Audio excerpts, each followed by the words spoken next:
الحمد لله وحده والصلاة والسلام على من لا نبي بعده وعلى آله وصحبه ومن تبعهم بإحسان إلى يوم الدين وبعد أعوذ بالله من الشيطان الرجيم وما من دابة في الأرض إلا على الله رزقها وقال الله تعالى في آيات الأخرى إن الدين عند الله الإسلام وقال النبي صلى الله عليه وسلم في حديثه بسنده صحيح عن عائشة بن عمرو رضي الله تعالى عنه قال قال رسول الله صلى الله عليه وسلم الإسلام يعلو ولا يعلى رواه كثير من كتب الحديث ورؤيا في صحيح جامع الصغير وقال النبي صلى الله عليه وسلم في حديثه بسنده صحيح عن أبي ذر رضي الله تعالى عنه قال قال رسول الله صلى الله عليه وسلم إن الرزق لا يطلب العبد كما يطلبه أجله رواه كثير من كتب الحديث ورؤيا في مشكة المساوي الحمد لله সমস্ত প্রশংসা মহান আল্লাহ সুবহানাহু ওয়া তাআলার জন্য, যে মহান আল্লাহ সুবহানাহু ওয়া তাআলা শীতের এই প্রতিকূল পরিবেশেও নির্দিষ্ট একটি স্থানে একত্রিত হয়ে কোরআন এবং সহিহ হাদিস থেকে আলোচনা করা এবং শোনার তৌফিক দান করেছেন। সে আল্লাহর দরবারে সাজদা তো শুকর জানাই, সকলে বলি আলহামদুলিল্লাহ। দরুদ পাঠ করছি নিরহংকার নবীর উপরে, যে নবী মুহাম্মদুর রাসূলুল্লাহ সাল্লাল্লাহু আলাইহি ওয়াসাল্লাম কাল কিয়ামতের দিন সমস্ত বনি আদমের সরদার হবেন, এ কথা তিনি পৃথিবীতে জানতেন। এজন্য তার মনের ভিতরে কোনো অহংকার ছিল না। যে নবী মুহাম্মদুর রাসূলুল্লাহ সাল্লাল্লাহু আলাইহি ওয়াসাল্লাম কাল কিয়ামতের দিন ডান হাতে প্রশংসার পতাকা ধারণ করবেন এবং সেই পতাকার ছায়াতলে সমস্ত নবী রাসূলগণ অবস্থান করবেন, এ কথা তিনি পৃথিবীতে জানতেন। এজন্য তার মনের ভিতরে কোনো অহংকার ছিল না। যে নবী মুহাম্মদুর রাসূলুল্লাহ সাল্লাল্লাহু আলাইহি ওয়াসাল্লাম কাল কিয়ামত শুরুর প্রাক্কালে যার কবরের ছাদকে সর্বপ্রথম খুলে দেওয়া হবে এবং যিনি সর্বপ্রথম জান্নাতের দুয়ার খুলে জান্নাতে প্রবেশ করবেন, তিনি হচ্ছেন আমাদের নবী, আরব্য নবীকুল শিরোমণি, সমস্ত উত্তম চরিত্রের পূর্ণতা যার চরিত্রই ছিল কোরআন, মুহাম্মদুর রাসূলুল্লাহ সাল্লাল্লাহু আলাইহি ওয়াসাল্লাম। তার উপর শতকোটি দরুদ ও সালাম বর্ষিত হোক। সকলে আমার সাথে বলুন আল্লাহুম্মা সাল্লি ওয়া সাল্লিম আলা নবিয়িনা মুহাম্মদ। সম্মানিত উপস্থিতি, ভাওয়ালিয়া পশ্চিমপাড়া সমাজের উদ্যোগে চতুর্থ বার্ষিক তাফসীরুল কোরআন মাহফিল, সম্মানিত প্রধান বক্তা, প্রধান অতিথি, বিশেষ বক্তা এবং সভাপতি মহোদয়, সামনে উপবিষ্ট মুসলিম ভাই, পদ্মার অন্তরালে যারা আমাকে শুনতে পাচ্ছেন মুসলিম মা বোন, সকলকে আবারও ইসলামী অভিনন্দন। আসসালামু আলাইকুম ওয়া রাহমাতুল্লাহ। সম্মানিত উপস্থিতি, আসার সময় দেখলাম যে বাজারে অনেক লোক অপেক্ষমান, ঘোরাফেরা করছে। কেউ বাজার বেচছে, কেউ কিনছে, কেউ এমনিতেই ঘোরাফেরা করছে। আচ্ছা বলেন, যারা এখানে ঘোরাফেরা করছে এরা কি জানে না কল্যাণ কোন জায়গায় আছে? জানে কি জানে না? বাজারে কল্যাণ না এই জায়গায় কল্যাণ, এটা জানে না? জানার পরেও যারা রাস্তাঘাটে ঘুরছে, বাজার বেচছে, বাজার কিনছে, দাঁড়িয়ে থাকছে, পায়চারি করছে, এরা কারা? 1450 বছর আগে আপনার নবী, আমার নবী মুহাম্মদুর রাসূলুল্লাহ সাল্লাল্লাহু আলাইহি ওয়াসাল্লাম এদের পরিচয় দিয়েছেন। এরা কারা? দুটি হাদিসের কিতাবে হাদিসটা আসছে, আবু দাউদ এবং মিশকাতুল মাসাবি, কিতাবুল ইলম, বিদ্যা সংক্রান্ত একটি অধ্যায় রয়েছে, আল ফাসলুস সানি, দ্বিতীয় পরিচ্ছেদ, হাদিস নম্বর 242। এক সনদে হাদিসটি আনাস বিন মালিক রাদিয়াল্লাহু তাআলা আনহু থেকে, অন্য সনদে আসছে আবু হুরায়রা রাদিয়াল্লাহু তাআলা আনহু থেকে। তারা দুজনেই বলেন রাসূল সাল্লাল্লাহু আলাইহি সাল্লাম বলেছেন, মান আশারা আলা আখি বিআমরিন ইয়ালামু আন্না আর-রুশদ ফি গায়রিহি ফাকাদ খানা। যে ব্যক্তি জানে কল্যাণ এক জায়গায় আছে, কিন্তু সেই জায়গায় কল্যাণের রাস্তায় মানুষকে যেতে না দিয়ে আরেক জায়গায় আটকে রাখে, ধরে রাখে, যে জায়গায় কোনো কল্যাণ নাই। 1450 বছর আগে আল্লাহর নবী সাল্লাল্লাহু আলাইহি ওয়াসাল্লাম বলেছেন, এই ব্যক্তি যেন ওই এলাকার সমস্ত মানুষের সাথে প্রতারণা করলো, চিটারি করলো। তাহলে বোঝা যায় এই কল্যাণের জায়গায়, এই জিকিরের মজলিসে মানুষকে আসতে না দিয়ে বাজারে যারা আটকে ধরে দোকান বসিয়েছে, যারা দোকান বেচছে, দোকান কিনছে, এরা এই মুহূর্তে আন্তর্জাতিক মানের চিটার, প্রতারক।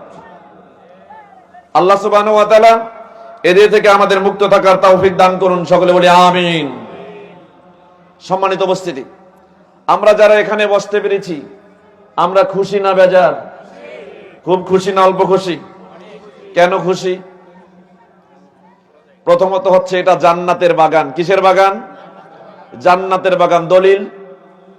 দলিল লাগবে না? তিরমিজি এবং মিশকাত দুটি হাদিসের কিতাবে হাদিসটি আসছে। মিশকাতুল মাসাবি কিতাবে দাওয়াত দোয়া সমূহ সংক্রান্ত একটা অধ্যায় পাবেন। বাবু জিকরে লাজ্জা ওয়া জাল্লা ওয়া তাকারুব ইলাইহি, আল্লাহ সুবহানাহু ওয়া তাআলার জিকির এবং নৈকট্য লাভের প্রচেষ্টা সংক্রান্ত একটা অনুচ্ছেদ পাবেন। আল ফাসলুস সানি, দ্বিতীয় পরিচ্ছেদ, হাদিস নাম্বার 2271। হাদিস বর্ণনা করেছেন আনাস বিন মালিক রাদিয়াল্লাহু তাআলা আনহু। তিনি বলেন, ক্বালা রাসূলুল্লাহ সাল্লাল্লাহু আলাইহি ওয়াসাল্লাম, রাসূল সাল্লাল্লাহু আলাইহি ওয়াসাল্লাম বলেন, ইজা মারারতুম বিরিয়াদিল জান্নাহ ফারতাউ। আল্লাহর নবী সাল্লাল্লাহু আলাইহি ওয়াসাল্লাম বলছেন, যখন তোমরা জান্নাতের বাগানের পাশ দিয়ে যাও, জান্নাতের বাগানের গাছের ফলগুলো পেট পুরে খাও। রাসূলকে জিজ্ঞাসা করা হলো, মা রিয়াজুল জান্নাহ ইয়া রাসূলুল্লাহ, আল্লাহর নবী জান্নাতের বাগান কোনটা? রাসূল সাল্লাল্লাহু আলাইহি ওয়াসাল্লাম বললেন, হেলাকুয যিকির, জিকিরের বৈঠক যেটা, জান্নাতের বাগান সেটা। তাহলে আমরা কোন জায়গায় বসেছি? কোন জায়গায়? তো জান্নাতের বাগানে বসলে গলার আওয়াজ ছোট হয় না বড় হয়? তাহলে জিকিরটা কি আস্তে হবে না জোরে হবে? জোরে করার চেষ্টা করবেন। সম্মানিত উপস্থিতি, আমরা জান্নাতের বাগানে বসছি, এখানে লাভ কি? কি লাভ আছে এটা আমরা জানবো না? জানবো। দেখেন লাভ কি। তিনটা হাদিসের কিতাবে হাদিসটি আসছে, বুখারী, মুসলিম এবং মিশকাত। মিশকাতুল মাসাবি মূল কিতাব রশিদি, আপনি 197 নম্বর পৃষ্ঠা 15 নম্বর লাইন 9টি শব্দবাদী কিতাবুদ দাওয়াত দোয়া সমূহ সংক্রান্ত একটা অধ্যায় পাবেন। বাবু জিকরিল লাজ্জা ওয়া জাল্লা ওয়া তাকারুব ইলাইহি, আল্লাহ সুবহানাহু ওয়া তাআলার জিকির এবং নৈকট্য লাভের প্রচেষ্টা সংক্রান্ত একটা অনুচ্ছেদ পাবেন। আল ফাসলুল আউয়াল, প্রথম পরিচ্ছেদ, হাদিস নাম্বার 2267।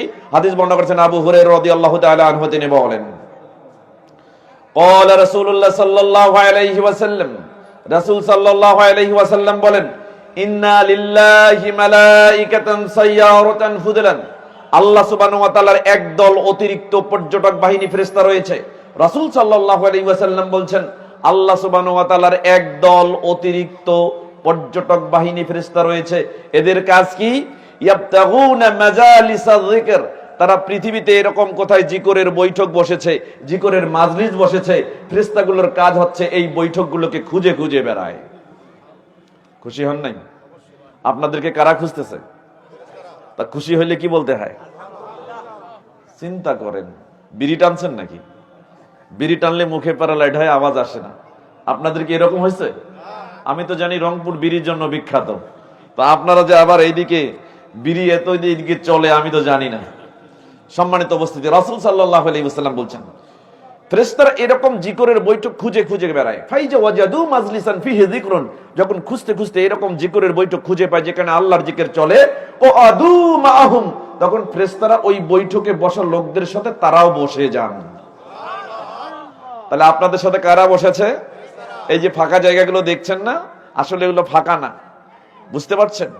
বাজারে যত লোক ঘুরছে ওদের সাথে কেউ নাই, কিন্তু আপনাদের সাথে কে আছে?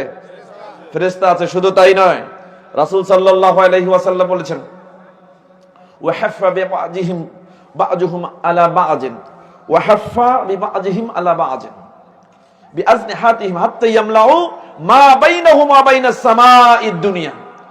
শুধু তাই নয়, ফেরেশতাগুলো তাদের পাখাগুলো দিয়ে দুনিয়ার জমিন থেকে দুনিয়ার আসমান পর্যন্ত মাহফিলের প্যান্ডেলের ভিতরে জিকিররত লোকগুলোকে এভাবে আবৃত করে থাকে। একটা সময় বৈঠক ভেঙে যাবে, আপনারা যে যার বাড়িতে উঠে চলে যাবেন, তখন ফেরেশতারাও আর এখানে থাকবে না। আল্লাহ নবী সাল্লাল্লাহু আলাইহি ওয়াসাল্লাম ফাইজা তাফাররাকু আরাজু ওয়া সাইদু ইলা সামা, ফেরেশতারা এক সময় বৈঠক ভেঙে যাবে, লোকেরা যে যার বাড়িতে বিচ্ছিন্ন হয়ে চলে যাবে, ফেরেশতারা তাদের দপ্তর গুটিয়ে উপরের দিকে উঠতে থাকবে। বলেন তো, ফেরেশতারা যখন দপ্তর গুটিয়ে এখান থেকে উঠে উপরে চলে যাবেন, এটা আল্লাহ জানেন কি জানেন না? জানেন। রাসূল সাল্লাল্লাহু আলাইহি ওয়াসাল্লাম বলছেন, ফায়াসআলুহুমুল্লাহু ওয়া হুয়া আ'লামু মিন আইনা জি'তুম। আল্লাহ সবথেকে বেশি জানেন ফেরেশতারা কোথা থেকে আসলো। তারপরে জিজ্ঞাসা করবে, মিন আইনা জি'তুম, তোমরা কোথা থেকে আসলে? তখন ফেরেশতারা বলবে, জিনা মিন ইনদি ইবাদিকা ফিল আরদ। প্রতিপালক, আমরা দুনিয়াতে আপনার এমন কতগুলো বান্দার কাছ থেকে আসলাম, ইউসাব্বিহুনাকা ইউকাব্বিরুনাকা ইউহাল্লিলুনাকা ইউমাজ্জিদুনাকা ইউহাম্মিদুনাকা ওয়া ইয়াসালুনাকা। প্রতিপালক, আমরা দুনিয়াতে আপনার এমন কতগুলো বান্দার কাছ থেকে আসলাম যারা মাটিতে বসে আপনার সুবহানাল্লাহ বলছে, আলহামদুলিল্লাহ বলছে, লা ইলাহা ইল্লাল্লাহ বলছে, আল্লাহু আকবার বলছে, আপনার প্রশংসা করছে, আপনার মর্যাদা বর্ণনা করছে এবং বসে বসে আপনার কাছে প্রার্থনা করছে। তখন আল্লাহ বলবেন, মাজা ইয়াসালুনি, ওরা ওখানে বসে আমার কাছে কি চায়? কি চান? কি চান বলেন? আজকে এখানে বসে আপনার দুনিয়াবি এবং পরকালীন যা চাওয়া আছে সব চাইবেন, আল্লাহ সব কবুল করে নেবেন। এটা যেমন তেমন বৈঠক না, যেমন তেমন জায়গা না, যেমন তেমন জায়গায় আপনি বসেননি। রাসূল সাল্লাল্লাহু আলাইহি ওয়াসাল্লাম বলছেন, তখন ফেরেশতারা আল্লাহকে সুবহানাহু ওয়া তাআলাকে বলবে, ইয়াসালুনাকা জান্নাতাকা। প্রতিপালক, ওরা ওখানে বসে আপনার জান্নাতটা চায়। তখন আল্লাহ বলবেন, ওরা যে আমার জান্নাত চায়, হাল রাও জান্নাতি, ওরা কি আমার জান্নাত দেখেছে? তখন ফেরেশতারা বলবে, লা আই রব্বি, প্রতিপালক, না, তারা আপনার জান্নাত দেখেনি। তখন আল্লাহ বলবেন, ফাকাইফা লাউ রাও জান্নাতি, কেমন হতো বলো তো যদি ওরা আমার জান্নাতটা দেখতো? তখন ফেরেশতারা বলবে, ইস্তাজিরুনাকা, প্রতিপালক, তারা আপনার কাছে আশ্রয় প্রার্থনা করেছে। তখন আল্লাহ বলবেন, মিম্মান ইস্তাজিরুনি, কোন জিনিস থেকে তারা আমার কাছে আশ্রয় চায়? তখন ফেরেশতারা বলবে, মিন নারিকা, আপনার জাহান্নাম থেকে আশ্রয় চায়। তখন আল্লাহ বলবেন, ওরা যে আমার জাহান্নাম থেকে আশ্রয় চায়, হাল রাও নারি, ওরা কি আমার জাহান্নাম দেখেছে? তখন ফেরেশতারা বলবে, লা আই রব্বি, প্রতিপালক, তারা আপনার জাহান্নাম দেখেনি। তখন আল্লাহ বলবেন, ফাকাইফা লাউ রাও নারি, কেমন হতো বলো তো যদি ওরা আমার জাহান্নামটা দেখতো? তখন ফেরেশতারা বলবে, ইস্তাগফিরুনাকা, প্রতিপালক, তারা আপনার জাহান্নাম দেখতে চায় না, আপনার কাছে ক্ষমা প্রার্থনা করেছে। তখন আল্লাহ কি বলবেন দেখেন, তখন আল্লাহ বলবেন এই কথা, কদ গফরতু লাহুম ওয়া আতাইতুহুম মাসালু, তোমরা আমার কাছে আসার আগেই মাহফিলের প্যান্ডেলের ভিতরে জিকিররত লোকগুলোকে আমি আল্লাহ ক্ষমা করে দিয়েছি। ওয়া আতাইতুহুম মাসালু, ওরা ওখানে বসে আমার কাছে যা যা চেয়েছে আমি আল্লাহ তাদের সব চাওয়াগুলোকে পূর্ণ করে দিলাম। ওয়াজারতুহুম বিমাস্তাজারু, এবং ওরা ওখানে বসে যে জাহান্নাম থেকে মুক্তি চেয়েছে আমি তা থেকে তাদেরকে মুক্ত করে দিলাম। তখন ফেরেশতাদের মধ্যে থেকে একজন বলবে, রব্বি ফীহিম ফুলানুন আবদুন খুত্তাউন, ওখানে কিছু লোক আছে পক্ষপাত দুষ্ট পাপী দোষী। ওখানে কিছু লোক আছে যে পক্ষপাত দুষ্ট পাপী দোষী।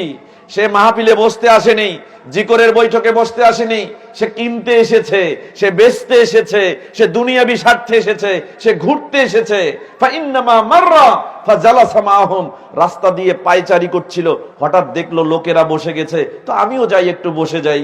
প্রতিপালক, ও যে দেখতে এসে বসে গেল, ও যে কিনতে এসে বসে গেল, ও যে ঘুরতে এসে বসে গেল, ও যে বেচতে এসে বসে গেল, আপনি কি ওকেও ক্ষমা করে দিলেন? তখন আল্লাহ বলবেন, ওয়ালাহু গফরতু, আমি ওকেও ক্ষমা করে দিলাম। সুবহানাল্লাহ। পরের বাক্যটা বলছে, হুমুল কওমু লা ইয়াশকা বিহিম জালিসুহুম, এটা এমন একটা সম্প্রদায়ের বৈঠক, এটা এমন একটা জনগোষ্ঠীর বৈঠক, এটা এমন একটা কমিউনিটির বৈঠক, এর বসার সাথী যদি পক্ষপাত দুষ্ট হয়, পাপী হয়, দোষী হয়, তাকে নিরাশ করা হয় না, হতাশ করা হয় না, তাকে মাফ করে দেওয়া হয়। সম্মানিত উপস্থিতি, বলেন এবার লাভ হয়েছে না লস হয়েছে? শেষ পর্যন্ত থাকবো তো, কিন্তু তারপরে দেখবেন মাছ থেকে কোনো একটা লোক উঠে চলে যাচ্ছে, বুঝবেন জিন শয়তান একে পিন মেরে এখান থেকে তুলে নিয়ে যাচ্ছে। আর যখন দেখবেন একজন লোক আরেকজন লোককে ডেকে নিয়ে যাচ্ছে, বুঝবেন মানুষ শয়তানে ওকে নিয়ে যাচ্ছে, কারণ শয়তান জিনেও আছে মানুষেও আছে। আল্লাহ বলছে, মিনাল জিন্নাতি ওয়ান নাস। তো আমরা জিন এবং মানুষ শয়তান দ্বারা প্রভাবিত হব না, আল্লাহ আমাদের মুক্ত করুন, বলুন আমিন। যদি মাছ থেকে উঠে চলে যায়, জিকরের বৈঠক শেষ না করে, এরা কারা? এদের পরিচয় আল্লাহ রাব্বুল সাল্লাম 1450 বছর আগে দিয়েছেন। কোথায় পাবেন? তিরমিজি এবং মিশকাত দুটি হাদিসের কিতাবে হাদিসটা আসছে, মুসনাদে আহমদে এসেছে, মিশকাতুল মাসাবি কিতাবুদ দাওয়াত দোয়া সমূহ সংক্রান্ত একটা অধ্যায় রয়েছে। বাবু জিকরিল্লাহ ওয়া জাল্লা ওয়া তাকারুব ইলাই, আল্লাহ সুবহানাহু ওয়া তাআলার জিকির এবং নৈকট্য লাভের প্রচেষ্টা সংক্রান্ত একটা অনুচ্ছেদ পাবেন আল ফাসলুস সালিস, তৃতীয় পরিচ্ছেদে 2273 নম্বর হাদিস। হাদিসটি বর্ণনা করেছেন আবু হুরায়রা রাদিয়াল্লাহু তাআলা আনহু থেকে বর্ণিত। তিনি বলেন, রাসূল সাল্লাল্লাহু আলাইহি ওয়াসাল্লাম বলেছেন, মা মিন কওমিন ইয়াকুমুনা মিন মাজলিসিন ওয়া লা ইয়াযকুরুনা আল্লাহা আযজা ওয়া জাল, যখন কোন সম্প্রদায়, কোন কমিউনিটি, কোন জনগোষ্ঠী একটা জিকিরের বৈঠকে বসে আল্লাহর জিকির করার জন্য, হঠাৎ করে মাঝখান থেকে জিকির শেষ না করেই উঠে চলে যায়, রাসূল সাল্লাল্লাহু আলাইহি ওয়াসাল্লাম বলেছেন, ইল্লা কামু আন মিসলি জিফাতি হিমারিন, সে যেন মরা গাধার পচা গোস্ত খেয়ে চলে গেল। আমরা কি কেউ মরা গাধার পচা গোস্ত খেতে চাই?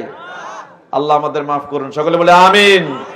যদি শেষ করেন, প্রধান বক্তার আলোচনা শেষ করে যদি উঠে যান, তাহলে কি লাভ বলবো? সহিহ জামিউস সাগীর নামে একটা হাদিসের কিতাব আছে, ফসলে মা শব্দের ফসলে হাদিস হচ্ছে 5609 5610। প্রথম হাদিসটি বর্ণনা করেছেন সাহাল ইবনে হানজালা রাদিয়াল্লাহু তাআলা আনহু, দ্বিতীয় হাদিসটি বর্ণনা করেছেন আনাস বিন মালিক রাদিয়াল্লাহু তাআলা আনহু। তারা দুজনেই বলেন, রাসূল সাল্লাল্লাহু আলাইহি ওয়াসাল্লাম বলেছেন, মা মিন কওমিন ইয়াযকুরুনাল্লাহা আযজা ওয়া জাল, যখন কোন সম্প্রদায়, কোন জনগোষ্ঠী, কোন কমিউনিটি নির্দিষ্ট একটা জায়গায় বসে আল্লাহর জিকির করে, এরপর জিকিরের বৈঠক শেষ করে উঠে যখন চলে যায়, ইল্লা নাদাহু মুনাদিম মিনাস সামা, তখন আসমান থেকে আল্লাহ একজন ঘোষক দুনিয়াতে প্রেরণ করেন। ফেরেশতাদের মধ্য থেকে একজন ফেরেশতা দুনিয়াতে আসে, এসে বলতে থাকে, কুমু, ওঠো ওঠো, চলে যাও চলে যাও, শুনে যাও, মাগফুরান লাকুম, আল্লাহ তোমাদেরকে ক্ষমা করে দিয়েছে।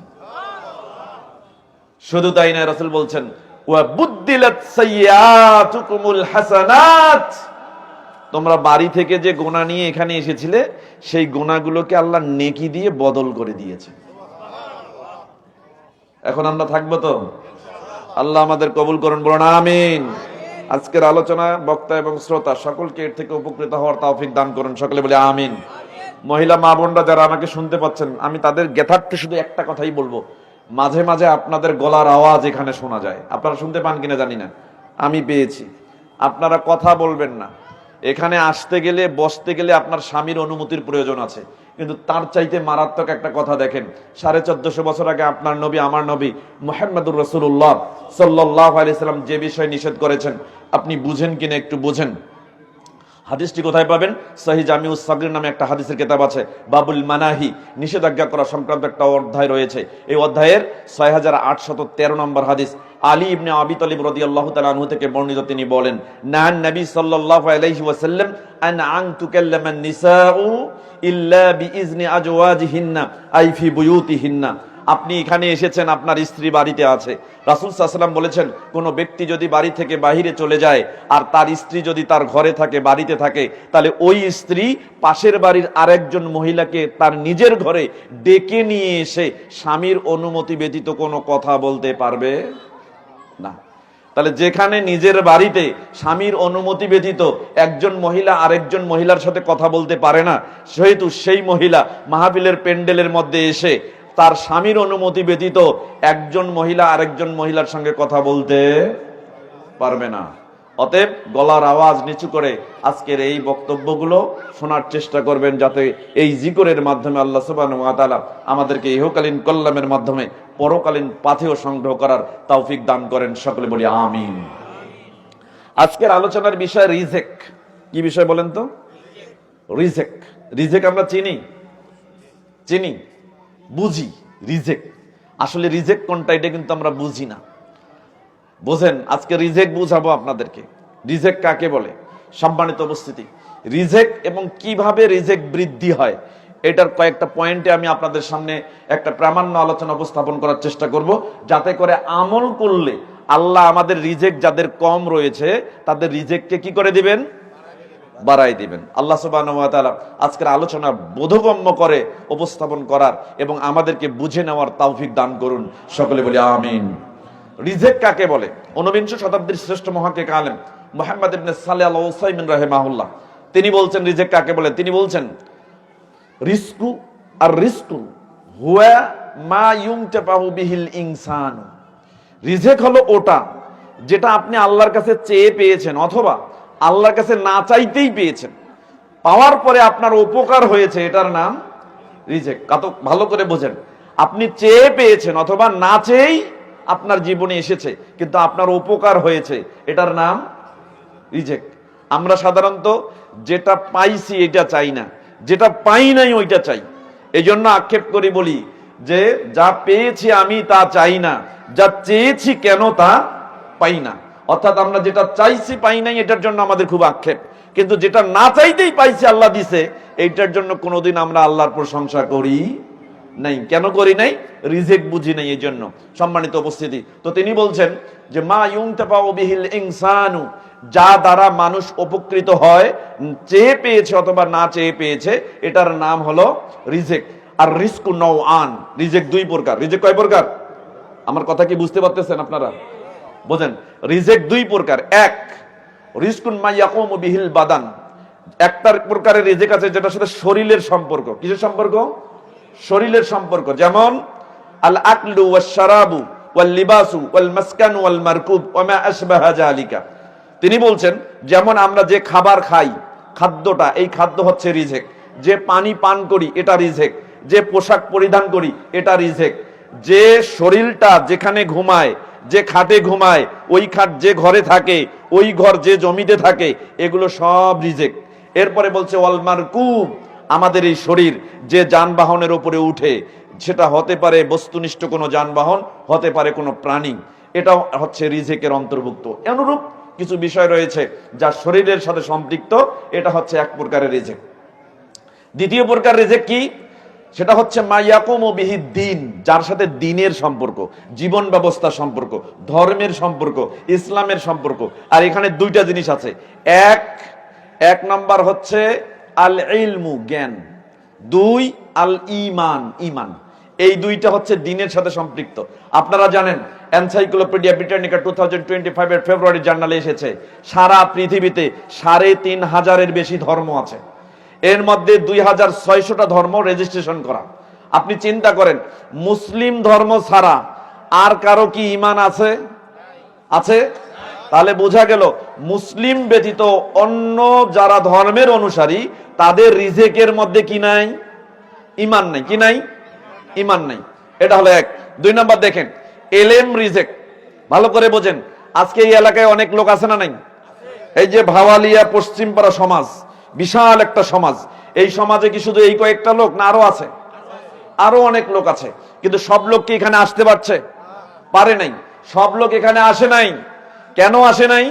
আজকে আমার কথাগুলো তারা শুনতে পারবে না, সবাই শুনতে পারবে না।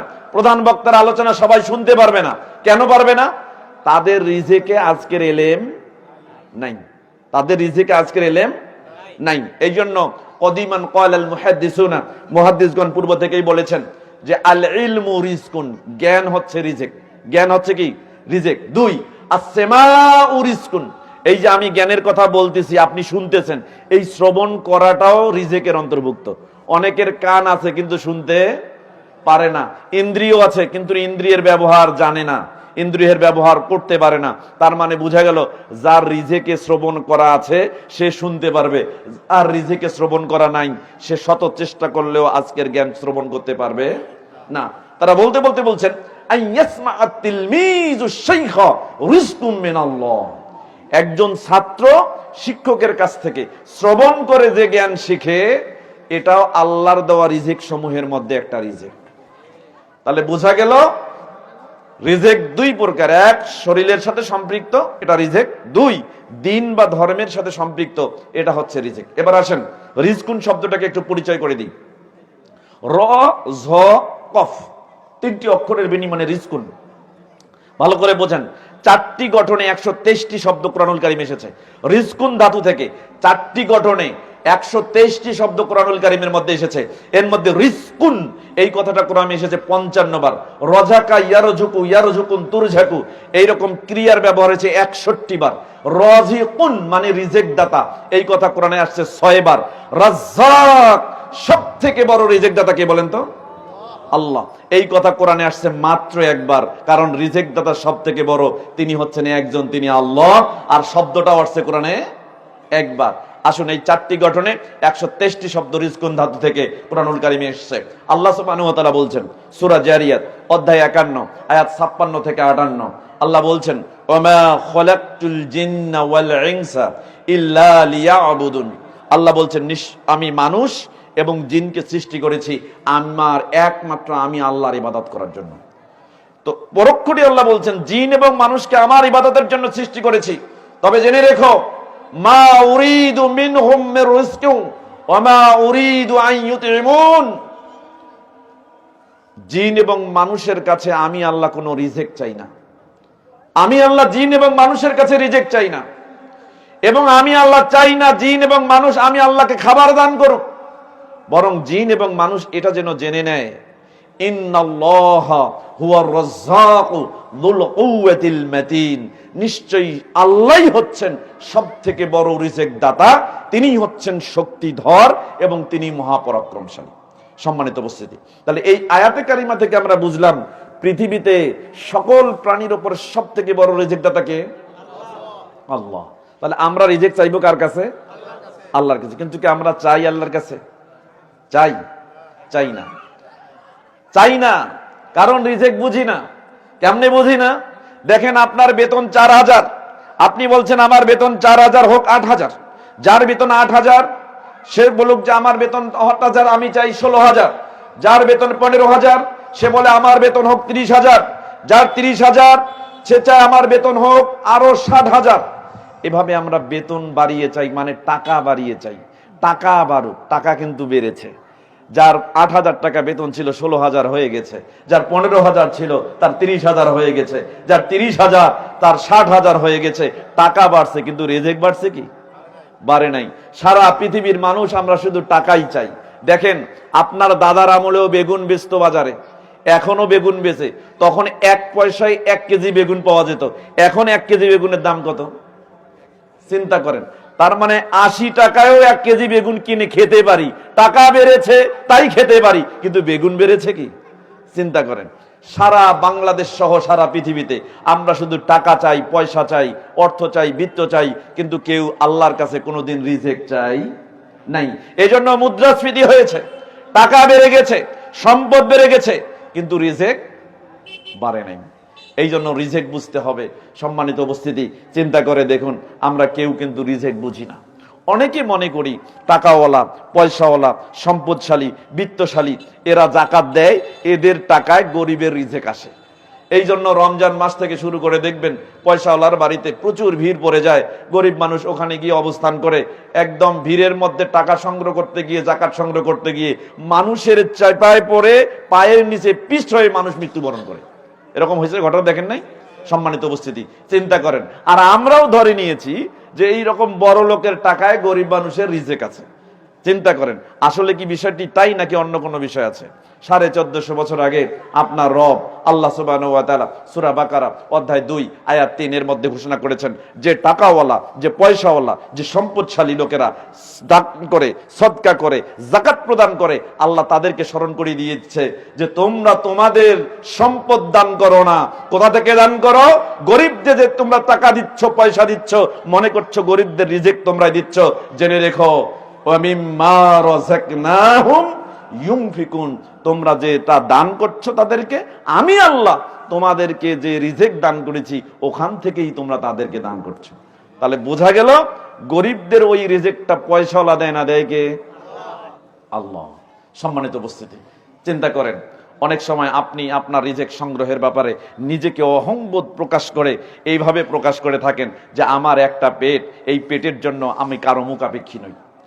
আমার হাত আছে, কর্ম করতে পারি, পা আছে, চলতে পারি, এজন্য বিশ্বের যেখানেই যাব নিজের পেটের জন্য আমি নিজেই উপার্জন করব, নিজের রিজেকের জন্য আমি নিজেই যথেষ্ট। এই জন্য কারো কাছে সম্পৃক্ত করে না, তার কৃতিত্ব সে নিজেই নিতে চায় যে আমার নিজের পেটকে ভরিয়ে দেওয়ার জন্য আমি নিজেই যথেষ্ট। পারে? পারে? পারে না। 1450 বছর আগে আপনার আল্লাহ বলে দিয়েছেন, এটাকে রিফিউট করে দিয়েছেন। সূরা বাকারা অধ্যায় 2 আয়াত 22 আল্লাহ সুবহানাহু ওয়া তাআলা বলছেন, ওয়াল্লাযী জাআলা লাকুমুল আরজা ফিরাশান ওয়াস সামাআ বিনাআন ওয়া আনজালা মিনাস সামাই মাআন ফাআখরাজা বিহি মিনাস সামারাতি রিজকাল লাকুম। আল্লাহ সুবহানাহু ওয়া তাআলা বলছেন, তুমি একা গর্ববোধ মনে করে তুমি বলতে চাচ্ছ যে তোমার রিজেকটা তুমি নিজেই সংগ্রহ করতে পারবে, তোমার পায়ে শক্তি আছে, তুমি চলতে পারো। তবে জেনে রেখো তুমি যে জমিতে চলছো এই জমিনকে আমি আল্লাহ মানুষের জন্য বিছানা স্বরূপ করে দিয়েছি। যে আকাশের নিচে চলছো ওই আকাশকে আমি আল্লাহ তোমাদের জন্য ছাদ স্বরূপ করে দিয়েছি। ওই আসমান থেকে পানি বর্ষণ করে জমিন যেটাকে আমি বিছানা করে দিয়েছি সেই বিছানা স্বরূপ জমিনকে সিক্ত করে তার নিচে ডুবে থাকা লুকিয়ে থাকা শস্য দানাগুলোকে সিক্ত করে ফাটিয়ে দিয়ে অঙ্কুরিত করে গাছ বের করে সেটাকে ফলে ফুলে সজ্জিত করেছি তোমাদের জীবিকার জন্য আমি আল্লাহ। তাহলে বোঝা গেল আপনি আফ্রিকার জঙ্গলে গেছেন, কোনো টাকা পয়সা নাই, গাছে উঠে যে ফল খান এটা আপনার কৃতিত্ব নয়। আফ্রিকার জঙ্গলে গেছেন, প্রাণী শিকার করে সেটাকে আগুনে পুড়িয়ে খেয়েছেন, এটাও আপনার কৃতিত্ব নয়। সবটার পিছনে যার কৃতিত্ব তিনি কে? আল্লাহ। তাহলে ওই আল্লাহর কাছ থেকে রিজেক আসে। এখন কৃষক বলছে না, আমি যদি চাষাবাদ না করি তোমরা রিজেক পাবে না। চাষাবাদ করলো, এবার বীজ থেকে শস্য বের হলো, শস্য বের হওয়ার পর শস্যতে পোকা ধরেছে। এখন কৃষক চলে গেল দোকানদারের কাছে, কীটনাশকওয়ালার কাছে। কীটনাশকওয়ালা বলছে তোমার আবাদ করে কোনো লাভ নাই, কখন কোন পোকায় কোন কীটনাশক দিতে হবে এটা যদি আমি বলে না দেই তোমাদের রিজেক আসবে না। এবার কীটনাশক নিয়ে ওখানে প্রয়োগ করা হলো, শস্য ভালো হয়ে গেল। এরপর দেখা গেল যে শস্যতে পুষ্টি নাই, চলে গেল সারওয়ালার কাছে। সারওয়ালার কাছে সার নিতে গিয়ে সারওয়ালা বলছে তখন কোন সার প্রয়োগ করে ওটাকে পরিপুষ্ট করতে হবে এটা যদি আমি পরামর্শ না দেই তাহলে তোমাদের রিজেক আসবে না। চিন্তা করে দেখেন, আবাদ করতে গেলেও আমরা সবাই কৃতিত্ব নিতে চাই, মানুষের জীবিকার পিছনে তাদের সবার অবদান আছে। চিন্তা করেন, অথচ আল্লাহ সুবহানাহু ওয়া তাআলা 1450 বছর আগে এই কথাগুলোকে রিফিউট করে দিয়ে বলছেন পবিত্র কোরআনুল কারীমের সূরা ওয়াকিয়া অধ্যায় 56 আয়াত 63 থেকে 65। আল্লাহ বলছেন, পৃথিবীর মানুষ শুনে রেখো, ও কৃষক শুনে রেখো, সারওয়ালা শুনে রেখো, কীটনাশকওয়ালা শুনে রেখো, আফারাআইতুম মা তাহরুসুন, তোমরা যে আবাদ করো ফসল ফলাও এগুলো নিয়ে কি ভেবেছো বলো তো? আনতুম তাজরাউনাহু আম নাহনু যারিউন, এই আবাদ কি তোমরাই করো না আমি আল্লাহ করি বলো তো? কে করে? লাউ নাশাউ লাজআলনাহু হুতামা, আল্লাহ বলছেন যদি আমি আল্লাহ চাইতাম, কৃষক যখন বীজ জমিতে ছিটিয়ে দিয়েছে তখন এই বীজটাকে আমি খড়কুটায় রূপান্তর করতে পারতাম, কিন্তু করি নাই। করি নাই। বীজটাকে তুমি ফেলিয়ে দিয়েছো, ভাবো নাই ওই বীজ থেকে চারা অঙ্কুরিত হবে। জেনে নাও, সূরা নাম অধ্যায় 6 আয়াত 59 আল্লাহ সুবহানাহু ওয়া তাআলা বলছেন, ওমা তাসকুতু মিন ওয়ারাকাতিন ইল্লা ইয়ালামুহা, পৃথিবীর মানুষ জেনে রেখো, গাছের কোন পাতাটা ঝরবে না ঝরে পড়বে না এটা কোনো মানুষ জানে না, জানে কে? আল্লাহ। ওয়ালা হাববাতিন ফি যুলুমাতিল আরদ, কৃষক যখন তুমি বীজ বপন করো, জমিতে বীজ ছিটিয়ে দাও, কোন বীজটা জমিনের নিচে যাবে এইটা আল্লাহ ছাড়া কেউ জানে না। ওয়ালা রাতবিন ওয়ালা ইয়াবিসিন ইল্লা ফি কিতাবিম মুবিন, ওরে বোকা জেনে রেখো, তুমি যখন বীজ ছিটাই দিলা তখন কোন বীজটা মাটির নিচে গিয়ে মাটির আর্দ্রতা পাবে, কোন বীজটা মাটির উপরে থেকে শুষ্কতা পাবে, এগুলো আল্লাহ সব কিতাবুম মুবিন সুস্পষ্ট কিতাবের মধ্যে লিখে রেখেছেন। অতএব তোমার কোনো কৃতিত্ব নাই, তুমি বীজ ছিটিয়েছো তোমার কৃতিত্ব নাই, সারওয়ালার কোনো কৃতিত্ব নাই, কীটনাশকওয়ালার কোনো কৃতিত্ব নাই, কোন পরামর্শদাতার কোনো কৃতিত্ব নাই। তোমার রিজেকের পিছনে সম্পূর্ণ কৃতিত্ব যার, তিনি হলেন কে? আল্লাহ। আল্লাহ বলছেন সূরা জারিয়াত অধ্যায় 51 আয়াত 22, অফিস সামাই রিজকুকুম ওয়া মা তুআদুন, তোমাদের রিজেক ওই আল্লাহর কাছে আসমানে রয়েছে, আসমানে রিজেক রয়েছে। রিজেকের ব্যাপারে তোমাদেরকে যে প্রতিশ্রুতি দেওয়া হয়েছে সেটা ওই আসমানে রয়েছে। তাহলে রিজেক কোথায়? আর আমরা খুঁজি কোথায়? কোথায় খুঁজি? রিজেক আসমানে, খুঁজি জমিনে। এই আয়াতের ব্যাখ্যা 1350 বছর আগে একজন মুহাক্কিক আলেম করেছেন। কোথায় পাবেন? আল জামিল আহকামিল কোরআন 19 নম্বর খণ্ডের 486 নম্বর পৃষ্ঠা 51 নম্বর সূরা জারিয়াতের 22 নম্বর আয়াতের ব্যাখ্যায় এখানে ব্যাখ্যাটা করেছেন সুফিয়ান সাউরি রাহিমাহুল্লাহ। 97 হিজরিতে জন্মগ্রহণ করেছেন, 161 হিজরিতে ইন্তেকাল করেছেন। আজ থেকে প্রায় 1350 বছর আগে এই ব্যাখ্যাটা করেছেন। তিনি বলছেন, ফিস সামাই ইনদাল্লাহি রিজকুকুম, তোমাদের রিজেক আল্লাহর নিকটে আসমানে রয়েছে। তাকদীরু রিজকুকুম, তোমাদের রিজেকের যে তাকদির, বরাদ্দ, অ্যালটমেন্ট, এটা আল্লাহ সুবহানাহু ওয়া তাআলার কাছে আসমানে রয়েছে।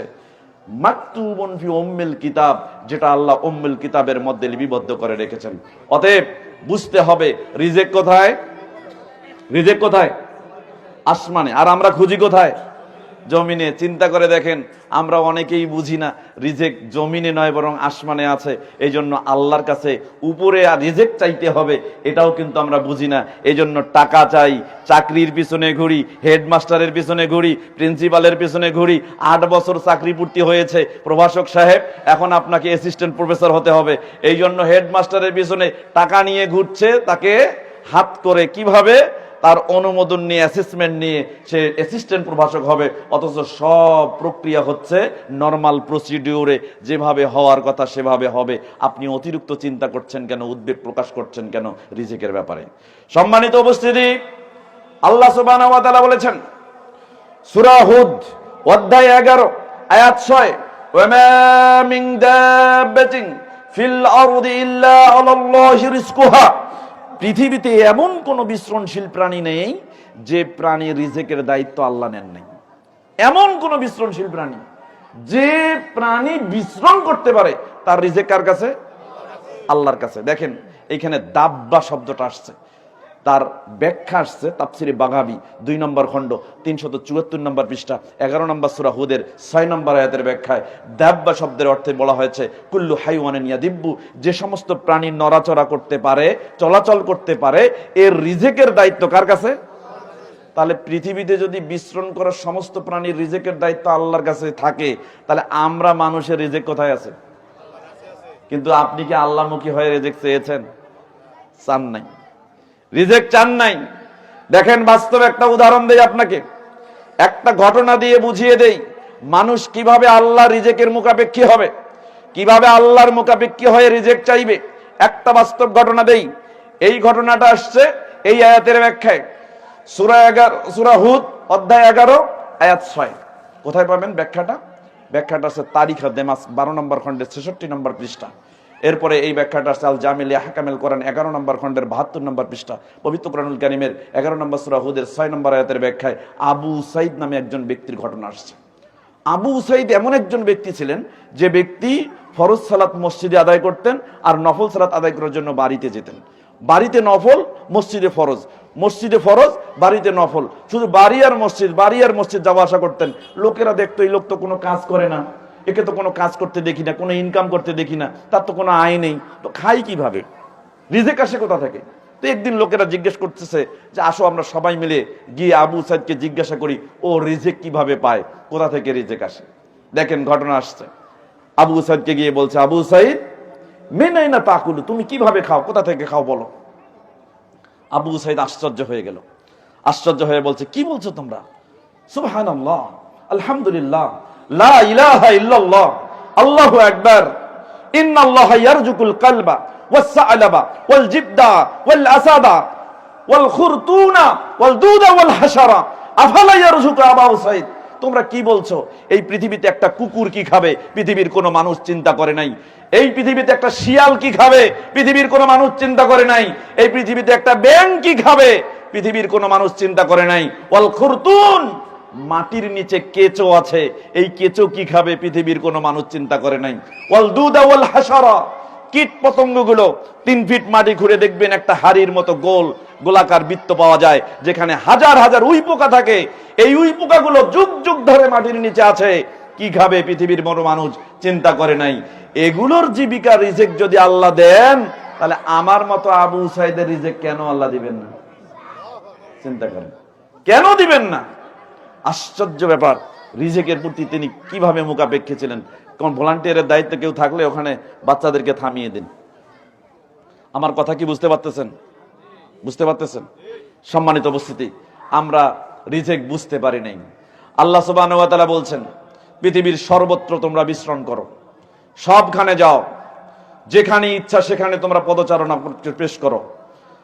আল্লাহ সুবহানাহু ওয়া তাআলা বলেন 67 নম্বর সূরা মুলকের 15 নম্বর আয়াত, ওয়াল্লাযী জাআলা লাকুমুল আরদা যালুলা, আল্লাহ এই পৃথিবীকে তোমাদের জন্য করে দিয়েছেন অনুগামী।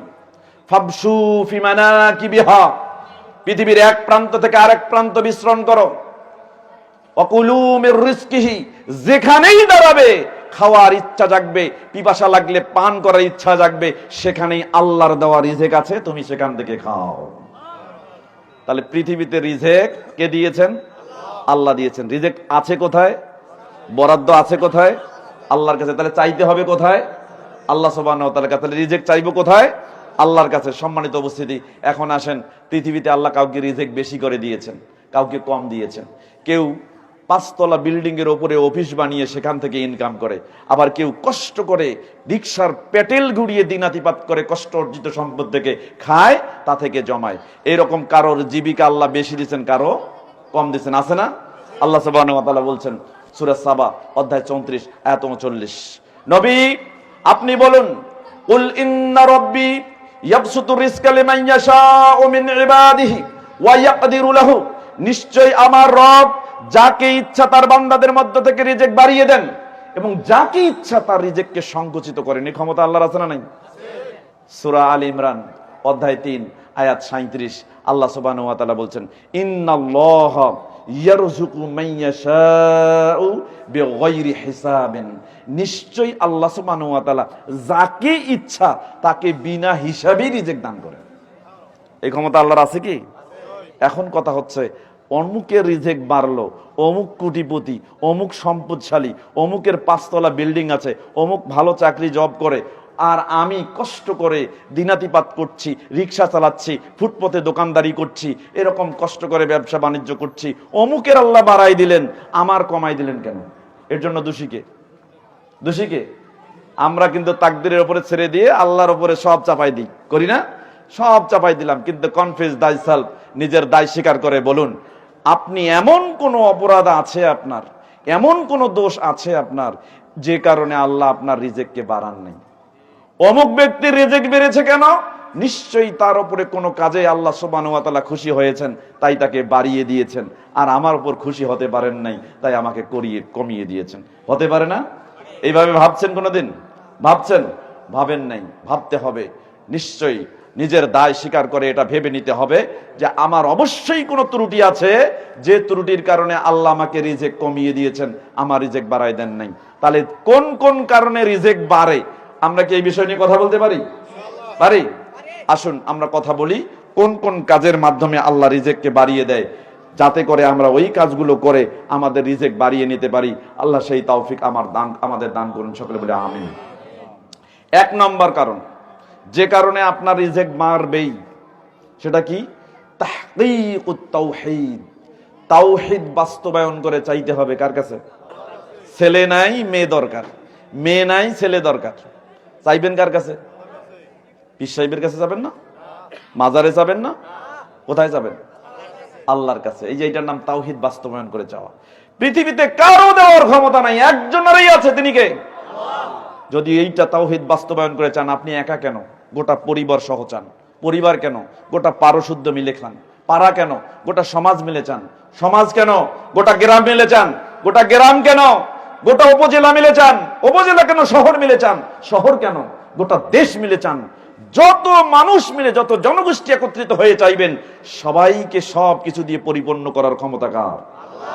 এই জন্য আল্লাহ সুবহানাহু ওয়া তাআলা বলছেন সূরা আরাফ অধ্যায় 7 আয়াত 96, ওয়ালাউ আন্না আহলাল কুরা আমানু ওয়াত্তাকাউ, যদি গোটা জনপদবাসী, গোটা গ্রামবাসী, গোটা শহরবাসী, গোটা দেশবাসী, গোটা মহাদেশের লোক, সারা পৃথিবীর লোক একত্রিত হয়ে আল্লাহর উপর ঈমান আনয়ন করে এবং আল্লাহকে ভয় করে তার কাছে চায়, লা ফাতাহনা আলাইহিম বারাকাতিম মিনাস সামাই ওয়াল আরদ, আল্লাহ বলছেন গোটা আসমান, গোটা জমিন, এর মধ্যে যত নিয়ামত আছে সমস্ত মানুষের জন্য আমি আল্লাহ উন্মুক্ত করে দিব। চিন্তা করেন, তাহলে একমাত্র চাইতে হবে কার কাছে? আমরা চাই না, চাই কার কাছে? ব্যক্তির কাছে আপনি একদিন চাইলে পাবেন, আরেকদিন চাইলে পাবেন, কিন্তু তৃতীয় দিন যে পাবেন এর কোনো নিশ্চয়তা আছে? চতুর্থ দিন আপনার কাছে এমন বিরক্ত প্রকাশ করবে অথবা বলেই বসবে, এই লোকটা এত চায় কেন? অথচ আপনার নবী মুহাম্মদুর রাসূলুল্লাহ সাল্লাল্লাহু আলাইহি সাল্লামের একটি হাদিস দেখেন, তিরমিজি নামে একটা হাদিসের কিতাব আছে, আবু দাওয়াত দোয়া সমূহ সংক্রান্ত অধ্যায় সমূহের একটা শিরোনাম পাবেন, বাবু মা জা আফি ফাদলের দোয়ার ফজিলত সম্পর্কে যা এসেছে সংক্রান্ত একটা অনুচ্ছেদ পাবেন, হাদিস নাম্বার 3773 নম্বর হাদিস। আবু হুরায়রা রাদিয়াল্লাহু তাআলা আনহু থেকে বর্ণিত, তিনি বলেন রাসূল সাল্লাল্লাহু আলাইহি ওয়াসাল্লাম বলেছেন, পৃথিবীর মানুষের কাছে চাইলে মানুষ বিরক্ত হয়। আল্লাহর নবী বলেছেন, মাল্লাম ইয়াসালিল্লাহ ইয়াগদাব আলাই, যে ব্যক্তি আল্লাহর কাছে চায় না আল্লাহ ওই ব্যক্তির উপরে রাগান্বিত হন। কি আল্লাহ পাইছেন দেখেন, কি রব পাইছেন আপনি।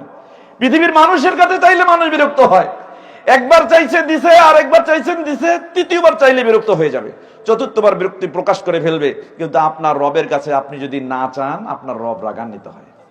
চিন্তা করেন, এই জন্য তাওহীদ বাস্তবায়ন করে একজনের কাছেই চাওয়ার অধিকার আছে, তিনি কে? আরেকটা হাদিস দেখেন, তিরমিজি আবু দাওয়াত দোয়া সমূহ সংক্রান্ত অধ্যায় সমূহের একটা শিরোনাম পাবেন, বাবালা সাবিলে তাআদ্দুদ, স্বতন্ত্র একটি অনুচ্ছেদ রয়েছে, 3479 নম্বর হাদিস। আবু হুরায়রা রাদিয়াল্লাহু তাআলা আনহু থেকে বর্ণিত, তিনি বলেন রাসূল সাল্লাল্লাহু আলাইহি ওয়াসাল্লাম বলেছেন, উদউল্লাহ ওয়া আনতুম মুকিনুনা বিল ইজাবাহ, তোমরা আল্লাহর কাছে যখন চাইবে অবশ্যই এই দৃঢ় বিশ্বাস নিয়ে চাইবে, আল্লাহ তোমার কাছে চাই, পাবো বলে চাই, তুমি দিবে বলে চাই, তোমার কাছে পাবো বলে চাই, একমাত্র দেওয়ার ক্ষমতা তোমার আছে বলে চাই, চাই চাই চাই, দিবে বলে চাই, পাবো বলে চাই, অবশ্যই পাবো বলে চাই। এই দৃঢ় বিশ্বাস নিয়ে চাইলে আপনি আল্লাহর কাছে যা চাইবেন সব পেয়ে যাবেন। রাসূল সাল্লাল্লাহু আলাইহি ওয়াসাল্লাম বলেছেন, তবে জেনে রেখো, ওয়ালামু আন্নাল্লাহা লা ইস্তাজিবু দুআআম মিন কলবিন গাফিলিন লাহিন, কিছু ব্যক্তি আছে যে চায় কিন্তু মনে করে আমি চাইলে যদি না দেয় তাই পীর সাহেবের মাধ্যমে চাই, আমি চাইলে যদি না চাই তাই মাজারে গিয়ে চাই, আমি চাইলে যদি না দেয় তাই ইমাম সাহেবের মাধ্যমে চাই, আমি চাইলে যদি না দেয় তাই আমার বড় হুজুরের মাধ্যমে চাই। আল্লাহর নবী সাল্লাল্লাহু আলাইহি ওয়াসাল্লাম বলেছেন, যে ব্যক্তি দুই আশা নিয়ে, দুই রকম মনোভাব নিয়ে আল্লাহর কাছে চায়, আল্লাহ সেই ব্যক্তির দোয়া শ্রবণ করেন। তাহলে সরাসরি কোন মাধ্যম ছাড়াই তাওহীদ বাস্তবায়ন করে চাইতে হবে কার কাছে? যদি চান রিজেকে যত ঘাটতি আছে সব পরিপূর্ণ করে দিবেন কে? দুই, রিজেক বাড়বে। দ্বিতীয় কারণ, 5 ওয়াক্ত সালাত নিজে কায়েম করবেন, পরিবারেও 5 ওয়াক্ত সালাত প্রতিষ্ঠিত করতে হবে, তাহলে রিজেক বাড়ায় দিবেন কে? আপনি পরিসংখ্যান চালান, যার বাড়িতে অভাব আছে, যার বাড়িতে অনটন আছে, যার বাড়িতে অভাব দূর হয় না, গিয়ে দেখেন 5 জন সদস্যের 1 জন সালাত আদায় করে, 4 জন সালাত আদায় করে না। দেখেন অবশ্যই সালাত আদায় না করার কারণে তার বাড়ির অভাব পিছু ছাড়ছে না। অথচ আপনার রব বলেছেন সূরা তাহা অধ্যায় 20 আয়াত 132, ওয়ামুর আহলাকা বিসসালাত ওয়াসতাবির আলাইহা, তুমি সালাতের জন্য তোমার পরিবারকে আদেশ দাও এবং তুমি সালাতের উপরে অবিচল থাকো, এর উপরে অবিচল থাকো। আল্লাহ বলছেন, লা নাসআলুকা রিজকান, আমি তোমাদের কাছে রিজেক চাই না, নাহনু নারযুকুকা, আমি আল্লাহই তোমাদেরকে রিজেক দিব। চিন্তা করেন, সালাত নাই, কেমনে কামনা করেন রিজেক বাড়বে? ছেলেটার চাকরি নাই, চাকরি পায় না, কেন? ও সালাত নাই তো চাকরি পাবে কেমনে? মেয়েটার ভালো স্বামী দরকার, ভালো বর দরকার, হচ্ছে না, কেন? সে সালাতেই আদায় করে না, তো বর পাবে কেমন? চিন্তা করো, এই ছেলে কি আছে তোমার? যুবতী বোন কি আছে তোমার? চিন্তা করো, তুমি যখন সালাত থেকে বিচ্ছিন্ন হয়েছো কি আছে তোমার?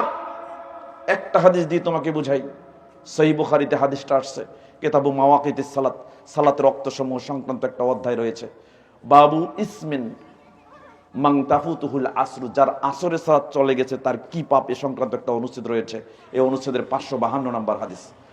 আব্দুল্লাহ ইবনে উমর রাদিয়াল্লাহু তাআলা আনহু থেকে বর্ণিত, তিনি বলেন রাসূল সাল্লাল্লাহু আলাইহি ওয়াসাল্লাম বলেছেন, আল্লাযী তাফুতুহুস সালাতুল আসর, যে ব্যক্তির আসরের সালাত চলে গেছে, আসরের সালাত আদায় করতে পারে নাই, আসরের সালাত ছুটে গেছে, রাসূল সাল্লাল্লাহু আলাইহি ওয়াসাল্লাম বলেছেন, কাআন্নামা উতিরা আহলাহু ওয়া মালাহু, তার জন্য পরিবার, পরিজন, সম্পদ, সম্পত্তি, মাল যা আছে সবকিছু থেকে সে পৃথক হয়ে গেল, তার কিছুই নাই দুনিয়াতে। মানে আসরের সালাত যদি কোনো ব্যক্তি ছেড়ে দেয়, ইচ্ছাকৃতভাবে আদায় না করে, ওই ব্যক্তির বাপ আছে বাপ নাই, মা আছে মা নাই, ভাই আছে ভাই নাই, বোন আছে বোন নাই, পরিবার আছে পরিবার নাই, স্ত্রী আছে স্ত্রী নাই, সম্পদ আছে সম্পদ নাই, মাল আছে মাল নাই, টাকা আছে টাকা নাই, পয়সা আছে পয়সা নাই, কিছুই নাই। আসরের সালাত ছেড়ে দিলে যদি পৃথিবী থেকে সে বিচ্ছিন্ন হয়ে যায়, তুমি জহর পড়নি, তুমি আসর পড়নি, তুমি মাগরিব পড়নি, তুমি এর সাথে ঘুমিয়ে গেছো, আর ফজর কোন দিক দিয়ে চলে গেছে এখনো টের পাও নাই, তাহলে তোমার আছেটা কি দুনিয়াতে একটাবার ভালো। এজন্যই ছেলেটার চাকরি হয় না, মেয়েটা ভালো বর পায় না, রিজেকে বৃদ্ধি হয় না, রিজেক বাড়ে না। কেন বাড়ে না? সালাত প্রতিষ্ঠিত নেই, এজন্য রিজেক বাড়ে না। অতএব আসুন আমরা 5 ওয়াক্ত সালাত নিজে আদায় করি, পরিবারকে সালাতের জন্য অবশ্যই আমরা প্রতিষ্ঠিত করার জন্য বাস্তবায়ন করার চেষ্টা করি, তাহলে রিজেক বাড়ায় দিবেন কে? আল্লাহ। 3 নম্বর কারণ, যে কারণে রিজেক বাড়বেই, তাকওয়াল্লাহ ওয়া মাখাফাতাহু। মনের ভিতরে তাকওয়া থাকবে কার? ভয় থাকবে কার? তাহলে রিজেক বাড়ায় দিবে কে? চিন্তা করেন। 65 নম্বর সূরা তালাকের 2-3 নম্বর আয়াত, আল্লাহ সুবহানাহু ওয়া তাআলা বলছেন, ওয়া মান ইয়াত্তাকিল্লাহা ইয়াজআল লাহু মাখরাজাও ওয়া ইয়ারযুকহু মিন হাইসু লা ইয়াহতাসিব। যে ব্যক্তি আল্লাহকে ভয় করে, যে ব্যক্তি আল্লাহর উপর তাকওয়া রাখে, ওই ব্যক্তিকে দুনিয়াতে পদমর্যাদা বাড়িয়ে দিবেন আল্লাহ, এবং কোন দিক থেকে রিজেক বৃদ্ধি করে দিবেন ব্যক্তি নিজেও বুঝতে পারবে না। চিন্তা করেন, তাহলে ভয় করতে হবে কাকে? আল্লাহকে। তাকওয়া অবলম্বন করতে হবে কার? তাহলে রিজেক বাড়াই দিবেন কে? আল্লাহ। অবশ্যই মনে রাখবেন, ভয় 3 প্রকার। কয় প্রকার? ভয় 3 প্রকার। 1, খাউফুস সির, গোপন ভয়, যেটা অন্তরের মধ্যে আছে, এর 0.1%, 0.1% ভয় যেটা মনের ভিতরে আছে, এটা যদি কোনো ব্যক্তিকে কোনো বস্তুকে দেন, তাহলে আপনি শিরকে আকবার, বড় শিরক করবেন, মুশরিক হয়ে যাবেন। সেটা কেমন? আপনার ভয় আপনি জানেন, আর কে জানেন? একটা কবরের পাশ দিয়ে যাচ্ছেন, মাজারের পাশ দিয়ে যাচ্ছেন, খানকার পাশ দিয়ে যাচ্ছেন, হঠাৎ করে ভাবছেন আমি তো এগুলো মানি না, কিন্তু মনে মনে ভাবছেন আমি তো মানি না, পাশ দিয়ে যাচ্ছি, কিন্তু না জানি কি ক্ষতি হয়। এই যে মনের ভিতরে সামান্য ভয়, কাকে নিয়ে? কবর নিয়ে, মাজার নিয়ে, পীর সাহেবের দরবার নিয়ে। এই যে ভয়টা মনের ভিতরে, এটা আপনি জানেন, আর জানে কে? এই যে 0.1% ভয়, এটার জন্য শিরকে আকবার হয়ে গেল, আপনি মুশরিক হয়ে গেলেন।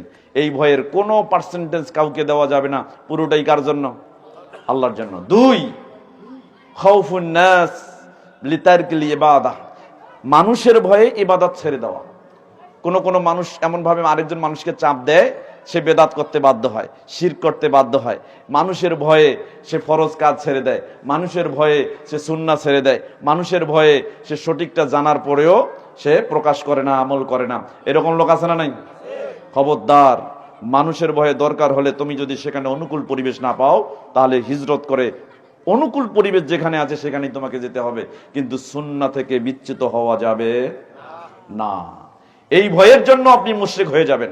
তবে 3 নম্বরের ভয়, খাউফুত তাবিঈ, স্বভাবসুলভ ভয়, সৃষ্টিগত ভয়, যেটা আল্লাহ আমাদের ভিতরে দিয়েছেন। এর জন্য আল্লাহ আপনাকে পাকড়াও করবেন না, আল্লাহ আপনাকে ধরবেন না। সেটা কোনটা?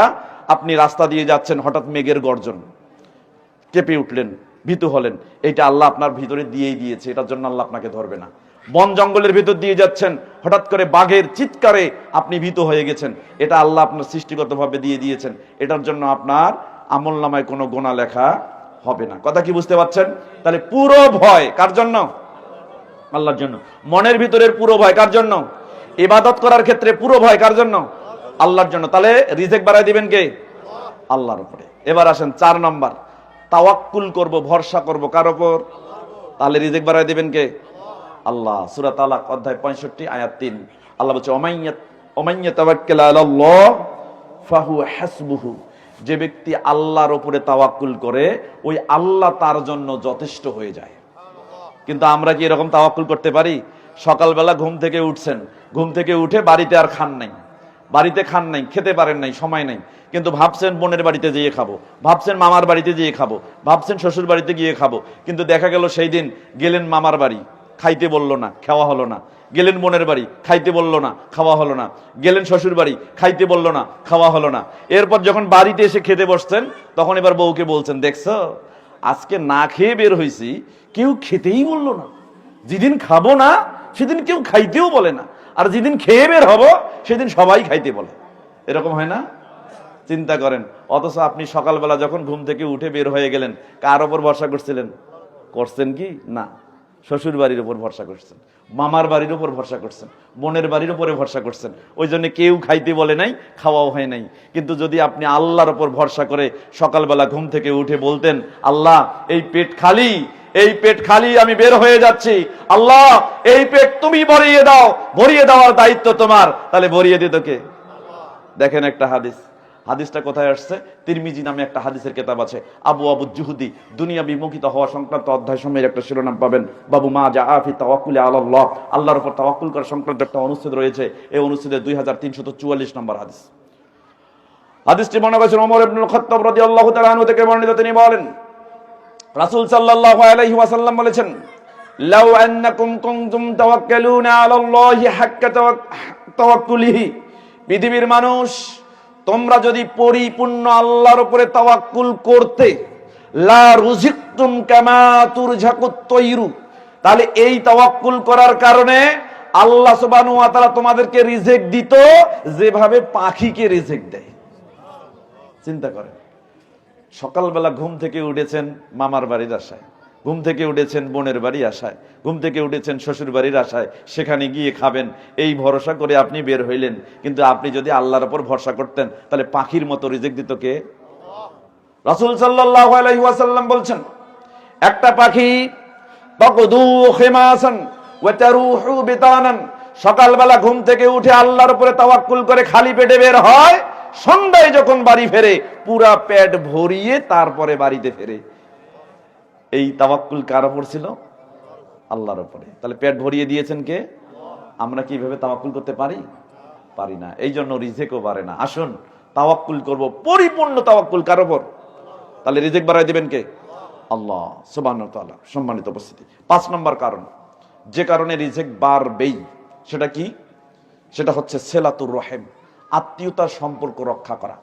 এমনও লোক আছেন, বোন মারা, বাপ মারা গেছে 15 বছর হয়, এখনো বোনের সম্পত্তি দেন নাই। আছেন না? আছে না? কিয়ামত পর্যন্ত যদি তোমাকে আল্লাহ আয়ু দেয়, কিয়ামত পর্যন্ত তুমি রিজিকের জন্য তালাশ করবে, তোমার রিজিক কোনোদিনও বাড়বে। আরে বোনকে সম্পত্তির দিকে ঠকিয়েছো, এই জন্য বোন তোমার উপরে নাখোশ, তার মানে আত্মীয়তার সম্পর্ক নষ্ট হয়ে গেছে। অতএব তোমার রিজিকে বৃদ্ধি কখনোই হবে না।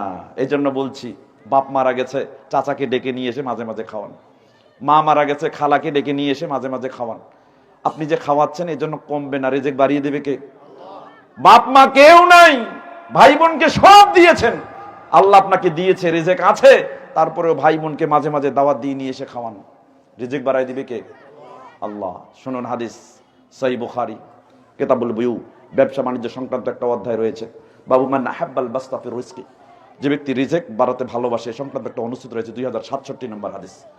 আনাস বিন মালিক রাদিয়াল্লাহু তাআলা আনহু থেকে বর্ণিত, তিনি বলেন, রাসূল সাল্লাল্লাহু আলাইহি ওয়াসাল্লাম বলেছেন, মান সাররাহু আন ইউবসাতা লাহু মির রিজক, যে ব্যক্তি ভালোবাসে যে তার রিজিকটা বৃদ্ধি হোক, রিজিকটা বাড়ুক, আও ইউনসা লাহু ফি আসারিহি, এবং যে ব্যক্তি ভালোবাসে সেজন্য মরার পরেও মানুষের হৃদয়ে অমর হয়ে থাকে। যদি দুইটি কাজে কোনো ব্যক্তি এই বিশ্বাস করে যে আমার রিজিক আল্লাহ বাড়িয়ে দিক, বেশি করে বাড়ুক, এটা আমি পছন্দ করি। 2, সে যদি চায় আমি মরার পরে যেন আমি মানুষের হৃদয়ে থাকতে পারি, মানুষের হৃদয়ে যেন আমি অমর হয়ে থাকতে পারি, যদি কোনো ব্যক্তি এই দুইটি জিনিস একসাথে চায়, ফালিয়াসিল রহিমাহু, সে যেন আত্মীয়তার সম্পর্ক রক্ষা করে। তাহলে আত্মীয়তার সম্পর্ক রক্ষা করলে রিজিকও বাড়াই দিবেন, মানুষের হৃদয়ে অমর করবেন কে? আল্লাহ। অতএব আসুন আমরা আত্মীয়তার সম্পর্ক রক্ষা করি, ভাই বোনের সম্পর্ক রক্ষা করি, বাপ চাচার সম্পর্ক রক্ষা করি। যত আত্মীয় স্বজন আছে সবার সাথে যদি সম্পর্ক ভালোভাবে বজায় রাখতে পারি, রিজিক বাড়াই দিবেন কে? কে বাড়াই দিবেন? 5 নম্বর কারণ যে কারণে রিজিক বাড়বেই, দান সদকা করবেন। কি করবেন? দান সদকা করবেন। কি করবেন? কি আমার কথা বুঝতে পারতেছেন না আপনারা? শায়েখ আসছে, আচ্ছা আমি শেষ করে দেব, 2টা পয়েন্ট। দান সদকা করবেন। দান সদকা করলে রিজিক বাড়াইবে কে? আল্লাহ। দেখেন, আপনি যে দান করেন, বসেন, শেখ চেয়ারে বসেন, সমস্যা নেই, বসেন। আপনি প্রধান আজকে আমন্ত্রিত, ইনশাল্লাহ সমস্যা। আচ্ছা শেষ করে দিই, 2টা পয়েন্ট আছে শুধু। 6 নম্বর কারণ, দান সদকা করেন, রিজিক বাড়াবে কে? আল্লাহ। সূরা সাবা অধ্যায় 34 আয়াত 39 আল্লাহ বলছেন, ওমা আনফাকতুম মিন শাইইন ফাহুয়া ইউখলিফুহু। তোমরা যা দান করবে দুনিয়াতেই সেই দানটা আল্লাহ তোমাদেরকে ফিরিয়ে দিবেন। চিন্তা করেন, সহিহ মুসলিমে হাদিস আসছে, মিশকাতুল মাসাবি কিতাবুল ইলম বিদ্যা সংক্রান্ত একটি অধ্যায় আল ফাসলুল আউয়াল প্রথম পরিচ্ছেদ 204 নম্বর হাদিস। মানুষকে মাঝে মাঝে ডেকে সাহায্য সহযোগিতা করে, মানুষ আসে আপনাদের শরণাপন্ন হয়, আমাদের সামনে বিপদ সংকটনাপন্ন মানুষ আসে, তাদেরকে সাহায্য সহযোগিতা করেন। কোনো ব্যক্তি যদি কোনো ভাইয়ের সাহায্যে থাকে, তাহলে আল্লাহ সুবহানাহু ওয়া তাআলা ওই ব্যক্তির সাহায্যে থাকেন। অতএব রিজিক বাড়িয়ে দেবেন কে? আল্লাহ। সবসময় আমরা এটা কাজ করেছি। সর্বশেষ যে বিষয়টা হচ্ছে, শুকরিয়া আদায় করবেন কার? আল্লাহ। যেটা আপনি চান নাই কিন্তু পেয়েছেন, যেটা চাইছেন পান নাই, এটার জন্য আক্ষেপ করেন, কিন্তু আল্লাহ যেটা না চাইতেই আপনাকে দিল, এটার জন্য কি প্রশংসা করেছেন, কি কৃতজ্ঞতা প্রকাশ করেছেন, যার কারণে আমাদের রিজিক বাড়ে না। তাহলে আমরা যা চাইছি পাই নাই ওটা বাদ, যেটা না চাইতেই পাইছি এটার জন্য শুকরিয়া আদায় করবো কার? আল্লাহ। তাহলে বাড়াই দিবেন কে? সূরা ইব্রাহিম অধ্যায় 14 আয়াত 7 আল্লাহ সুবহানাহু ওয়া তাআলা, ইন শাকারতুম লাযীদান্নাকুম ওয়া লা ইন কাফারতুম ইন্না আযাবি লাশাদীদ। তোমরা যদি আমার শুকরিয়া আদায় করো তাহলে সবকিছুতে আমি বৃদ্ধি করে দেব, আর যদি পেয়েও শুকরিয়া আদায় না করো তাহলে আমার আযাব তোমাদেরকে পাকড়াও করবে। সর্বশেষ বলেন তো, রিজিক কোথায় থাকে? সামনে না পিছনে? এত আলোচনা করলাম, সামনে না পিছনে? প্রথম কথা হচ্ছে, রিজিক উপরে অ্যালোটেড, বরাদ্দকৃত, ওটা আসমানে। ফিস সামাই রিজকুকুম, আল্লাহ এটা রিজিক আসমানে রেখে দিয়েছে। তাহলে চাইবো কার কাছে? ওই আসমানে যিনি আছেন, তাই না? আরশে আজিমের উপরে, তার কাছে আমরা রিজিক চাইবো। সর্বশেষ একটা কথা বলি, রিজিক যেটা আছে আপনার জন্য বরাদ্দ, ওটা আপনার পেটে না যাওয়া পর্যন্ত আপনি মরবেন না। মনে রাখবেন, সহিহ জামিউস সগীরে হাদিসটা আসছে, মিশকাতুল মাসাবি কিতাবুর রিকাক মর্মস্পর্শী হাদিস বর্ণনা করা সংক্রান্ত একটা অধ্যায় রয়েছে, বাবু মা জা ফি তাওয়াক্কুল ওয়াস সবরি, তাওয়াক্কুল এবং সবর সম্পর্কে যা সংক্রান্ত একটা অনুসার ফাসলুস সালিস 3য় পরিচ্ছেদের 5312 নম্বর হাদিস। আবু দারদা রাদিয়াল্লাহু তাআলা আনহু থেকে বর্ণিত, তিনি বলেন, রাসূল সাল্লাল্লাহু আলাইহি সাল্লাম বলেছেন, ইন্নার রিজকা লা ইয়াতলুবুল আবদা কামা ইয়াতলুবুহু আজালুহু। এক রিজিক বান্দাকে ওইভাবে খোঁজে, নিশ্চয়ই রিজিক বান্দাকে ওইভাবে খোঁজে যেভাবে তাকে মৃত্যু খোঁজে। তার মানে মৃত্যু যেমন আপনার জীবনে আসবেই, রিজিক যেটা বরাদ্দ ওইটা আপনার পেটে না যাওয়া পর্যন্ত আপনি মরবেন না। অতএব পরিপূর্ণ রিজিক চাইবো কার কাছে? আল্লাহর কাছে। আল্লাহ সুবহানাহু ওয়া তাআলা রিজিক বুঝে তার কাছে চাওয়ার তৌফিক আমাদের দান করুন, এবং সেই সাথে যে সকল কারণে রিজিক বাড়ে সেই সকল আমলগুলো আমরা করে রিজিক বাড়িয়ে নিতে পারি, সেই তৌফিক আমাদের দান করুন। সকলে বলি আমিন। রব্বি গফিরলি ওয়া তুব আলাইয়া ইন্নাকা আনতাত তাওয়াবুল গফুর। আসসালামু আলাইকুম ওয়া রাহমাতুল্লাহ।